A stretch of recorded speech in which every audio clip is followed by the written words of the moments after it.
Hi. So today I want to talk about karma, and the title under the karma is cause and effect.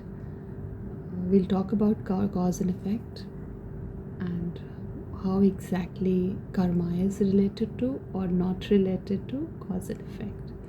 So this is a topic which I have been thinking of taking since a long time, but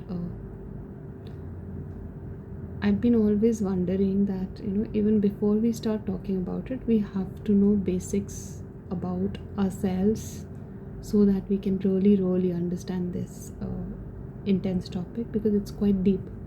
We can't just superficially look at it, and even to understand it, we have to understand ourselves first. So, most of us know karma as cause and effect, right? We've been hearing that whatever you so will you reap. So, अगर अच्छा करेंगे तो अच्छा होगा, बुरा करेंगे तो बुरा होगा. कब होगा we don't know, because that doesn't depend on time, space, and dimensions. Whether you'll have it here or you'll have it in some other dimension. I think this is what is the basic idea that right from our childhood we've been hearing or listening or understanding, and that's the basis of karma. So what I'm today talking about is this system or this belief structure.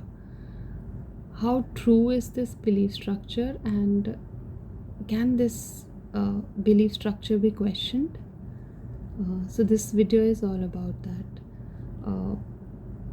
I know I was supposed to prepare this video, but I don't know. Today I just felt it, and hence I am just doing this video without preparing. So whatever I will be speaking is very random, but it has been in my mind since quite a long time. So even before we understand and delve deeper in this question, or this inquiry rather, I would want to talk about religion, philosophy, and spirituality, because I think we misuse words very easily. Uh, the way religion word has been misused, so was philosophy, and probably philosophy not that much.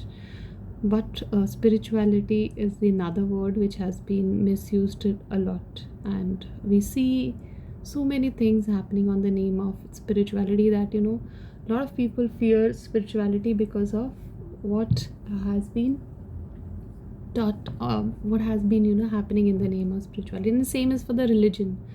The religions were really beautiful. They had a purpose and they were there to do something, but we have kind of made it ugly. We have made it something which it is not meant to be. And hence we see children in I mean these days we hardly see children that grounded in their religion, because they are questioning all the things that is happening in the name of, well, I'm not going in that direction. But basically religion was, in Hindi, religion is called dharma. And we misunderstand this word so much, and this has been a abused word like anything, because dharma was basically, what is my dharma, right? And karma basically functions with dharma. So dharma is it makes us humane, it's a system which makes us different than animal. So as a in evolution we have come from animals, right? And I think dharma is something which makes us different than animal, and that is how this concept of religion came into existence. Because when we as a species understood that we need certain way of living uh, to function not like animals, we constructed certain rules, right? And hence dharam was established. uh, so that is was religion. uh, Now philosophy, when we talk about why we get into philosophy, is basically because philosophy gives us, uh, rationalizing that faith that we have on something. Through philosophy we can do that. Now coming down to spirituality, what does spirituality does? Spirituality basically says that, I will question everything, be it religion or philosophy, but I will have my own understanding, my own realization. I will experiment, I will figure out religion, and I will understand through philosophy, but it is self realization, right? So that's the basic difference between the three. And hence, spirituality tells us to experiment. And why I'm talking about this is that even when we have these systems, there are so many things which we understand as concepts. We have to question them, right? We should question them, and it's a very personal thing. Uh,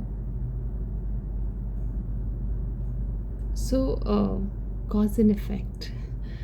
Uh, if you really dig deeper, you'll understand that not only Sanatan Dharma talks about karma, multiple religion all around the world, ancient civilizations, they all have been talking about cause and effect and karma. And they might call it something else.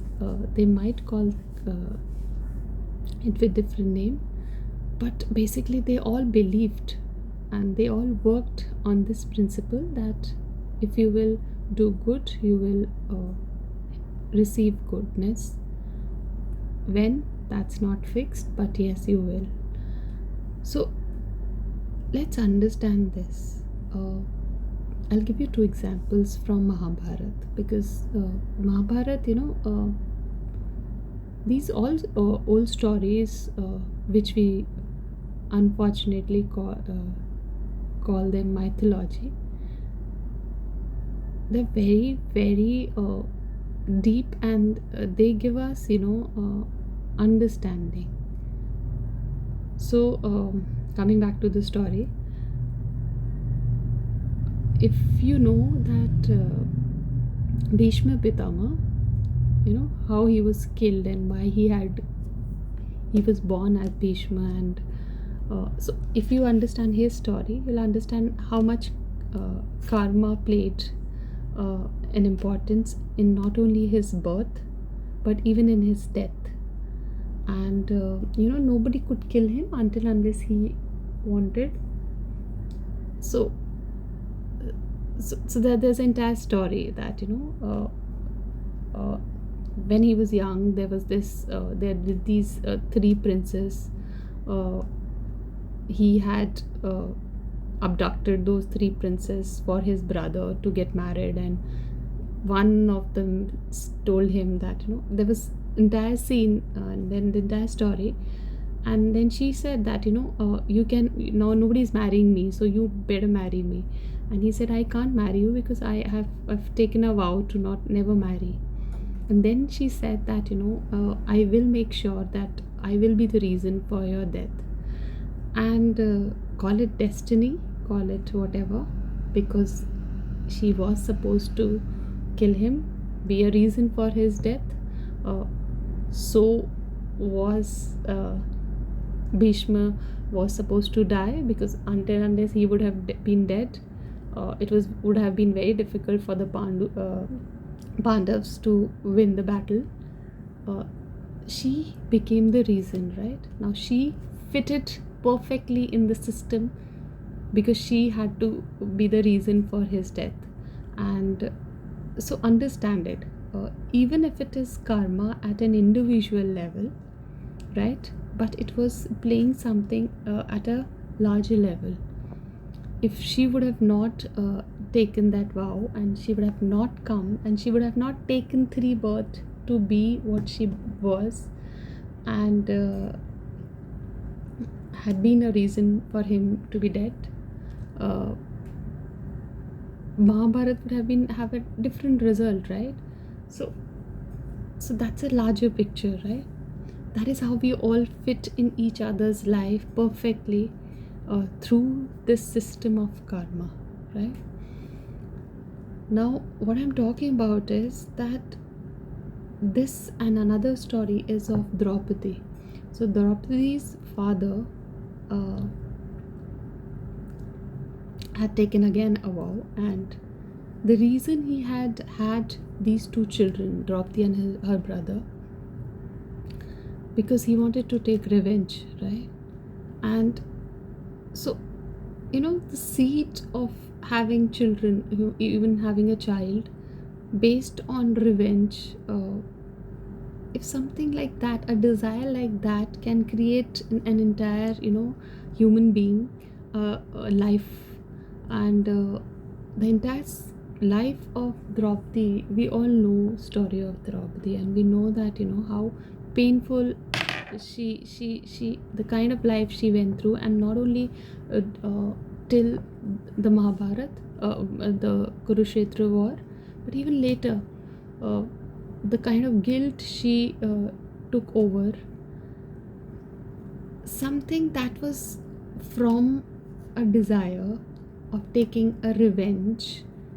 If her existence was from that, what might have been the output of that revenge? A life which was painful, the life which was, even when she was a queen, she was a princess, she was a queen later, she couldn't have a peaceful life, right? So similarly, there are many stories. If you pick up different stories, you'll understand, how karma has been playing role in so many stories. Then the question comes, then if this is so, then who is doing this, and why is somebody doing this, right? And is God that much interested in being part of this entire system, that, I will punish you, I will not punish you? God doesn't look at us like that. Let me go back. We have all heard stories of Shiv, and how Shiv is easy, anybody can just worship him, and he loves everybody basically. He's not biased. He doesn't see if you're good or bad. We all have been hearing stories that, some Rakshas comes and does puja, and then he's always happy, and he'll give him the boom, and then, he'll come back after Shiva, and somebody else, or Shiv himself, he has to kill. And then the number of stories related to this. Now, what does that tells us? That tells us that in the eye of Ishwar or God, there is no duality. For him, good and bad doesn't exist. How can something, if this is his creation, if this Maya is his creation, why anything in this system would he be looking it as good and bad? He doesn't look at us like that. So there is no good and bad, and this duality has come because we have created this duality. And I know that this sounds a little controversial, and it sounds little too much, but then if you really dig deep, you will understand what I'm saying. And so the thing is that, then you have to question that, then if it's, who is doing this, why would we be taking birth again and again, based on certain tendencies, based on certain cause and effect? Why are we doing this? We come to a point where you will realize that it is our doing. It is our, we are manifesting this particular so-called version of myself because I have certain things remaining, right? Now, uh, let's understand that if it is me who is doing this, right, then how do I break this cycle? How do I break this entire system of karma? Uh, See, karma has deeply seated in us, very, very, very deeply, and we will talk lot about it, and at very minutest level, I will be talking about it. But right now, we're talking about that. How do we break this cycle of cause and effect? So, see, karma is action, which is very physical, but karma is also mental, and everything starts with the thought. So if I think about making this video, hence I'm here making this video. So this is my action which I've first thought, and then I've materialized it or manifested it. Similarly goes for karma. Something that had been a thought, something which had been just a desire somewhere, has manifested me as me in this life, right? Now, if my thoughts are so powerful, if my emotions, thoughts were so powerful that I could manifest this body, I am good enough, or I am strong enough, or I am powerful enough, I am limitless enough to break the cycle of cause and effect. It's just that at the core level, we are not ready to forgive. We, love is the highest vibration. Every religion talks about oneness. Every religion talks about love being the highest frequency, love being the reason we are here. And how do we love unconditionally? Not love the way we know love as, where we have these set of conditions and we can only love people based on those conditions. To do that, we have to take the first step, which is forgiveness. And that forgiveness first has to be towards my own self. And I know this is little deep, but try to understand that. What I am talking about is at a very soul level. I'm saying to come, all of this to come at a physical level requires work, which we are already doing and are trying to understand through certain processes. But the thing is, even to understand it conceptually, we have to understand that we need to clear all the baggage that we are carrying, because of which I am here sitting and doing something, making this video. We all are doing something because of some thought, because of something which have manifested us where we are. Now, once we understand that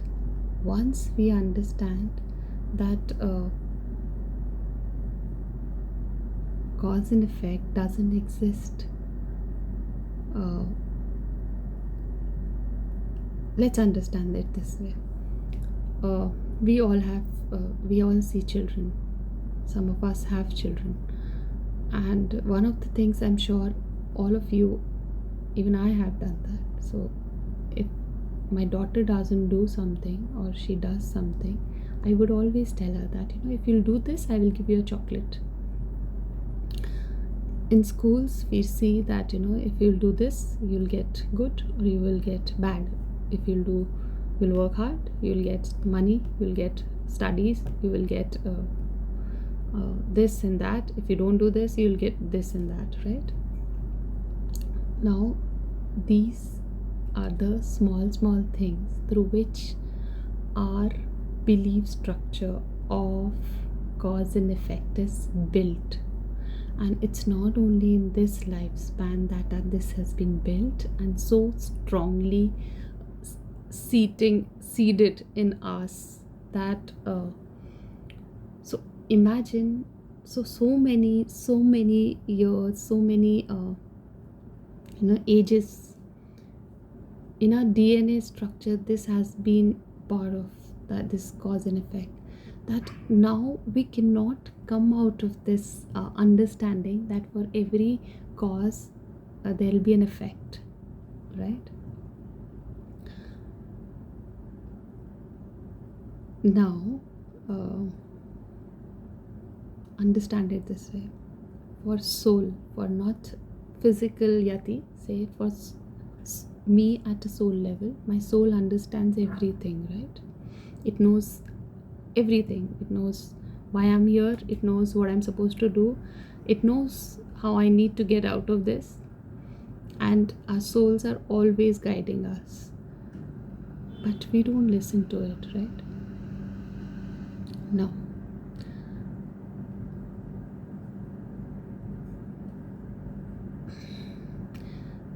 See, these belief structures are so deeply rooted in us that it makes us react. It doesn't give us an option of stopping and saying that no, I do not want to react based on certain things which has happened in the past, right? Which I've been already talking about, that how do we break cycles, how do we break patterns. We don't do that. And karma is all about just being aware about each and everything that I'm doing. So I am aware that I do not need to react, and I need to just uh, observe, be part of it, and I'm not supposed to react, I'm just supposed to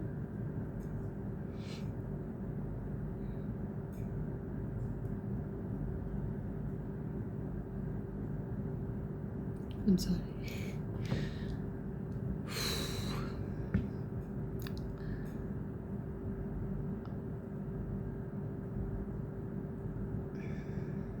I totally got blank for a moment and I just lost everything I was saying. But basically, it is changing our mindset. It is about coming out of, when I was trying to understand karma, and I understood all, I was trying basically. And one question which kept troubling me was that, if we even, because there are multiple ways of clearing your prarabdha and all of that, and we'll talk about all of this. So one question kept troubling me, that even if I clear my prarabdha, even if I work towards my kriyaman based on working on my patterns and all of that, how do I tap into uh, the sanchit karma? Remember, the sanchit karma is the total accumulated karma from which we have got the prarabdha, then the kriyaman karma is which we're doing for the future. So how do I actually access those sanchit karma, and will I be able to clear those? And I found Shankaracharya's understanding, where he was, what has he said about sanchit. And that one line, it just made me see, one thing is understanding, reading about philosophies, and then the other one is experiencing them, and that is what the difference is between spirituality and philosophy is. Through philosophy we understand, and Krishna very, very, very strongly in Gita has very clearly said that Arjun, if you want to break the cycle of karma, uh, you have to move towards the light of knowledge. And he very clearly says that to burn the karma you need the light of knowledge. And Shankaracharya, very profoundly, he says that once you understand, you do everything for working toward karma, but once you understand that you are in a Maya, you will understand that even karma is part of that Maya, and hence you will be able to break it. And this line, it spoke to me like. So the thing is that it's not just about understanding, it is about realizing, right? This is about realization, it's not about just reading it and understanding it. And to basically break from that cycle, that there can be a place where there is no cause and effect, where there is no karma involved. uh, it requires working on your own self. uh, we can speak about it, we can feel it, but we have to experience it. And so the soul basically knows everything, and it knows this also, but it is these tendencies, it is these you know it's called vasana, the desires that we have. Those are the reasons we're not able to get out of this system of karma. We were always free, humans,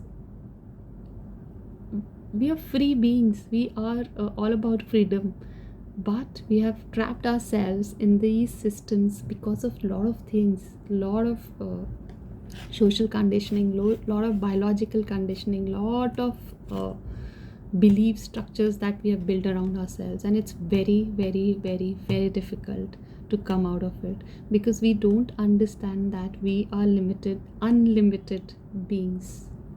We are so powerful that we don't even understand that what all powers do we have, and we are kind of scared of it in a way.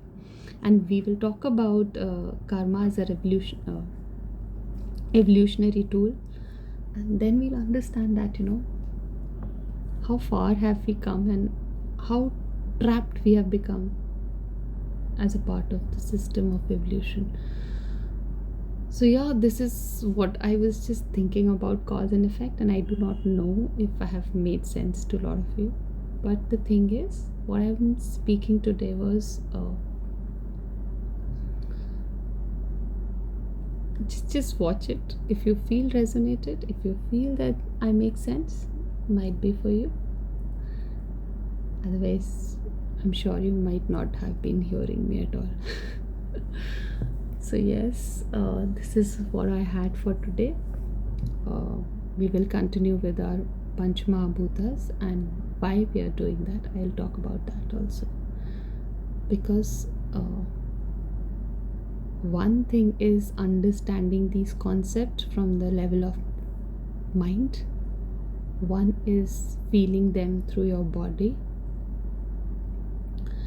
and to work on something which is so intangible, not possible for a lot of people. It's very difficult for us to work on emotions and thoughts thoughts until unless you're very meditative and you're into meditation. Because see, meditation is the best tool to working on yourself. But because and there is no one way, so and I will talk about this also, that how Krishna has given us so many options of Bhakti Yoga, Jnana Yoga, Raja Yoga and Karma Yoga. All of these paths will lead us to the same path, knowing our true self. And but there is no one option. But then the thing is that it's a combination of all of these four together that is the easiest way to go about, because none of the path in as a standalone is very difficult to achieve in these days. You can't be a bhakt, that's a very different system. We'll talk about all of this. But cause and effect starts with our belief structures. So what we can do is, at least for ourselves and for our next generation, that we can at least start this with our children, that we do not inculcate that, cause and effect. If you'll do this, that will happen. It will not happen. We are just assuming that that will happen, and we have to get out of this system of cause and effect. Once we come out of this understanding that it would not be like this, we will break the cycle of karma. And unless you reach to this level of awareness, you can do other things to burn karma. That is what we've been trying to understand through mind cleaning, through meditation, and all of that. But once you'll understand this concept, that it doesn't exist, but not only read it or understand it, but you realize it. So yes, thank you so much for hearing me. Bye bye. Good night.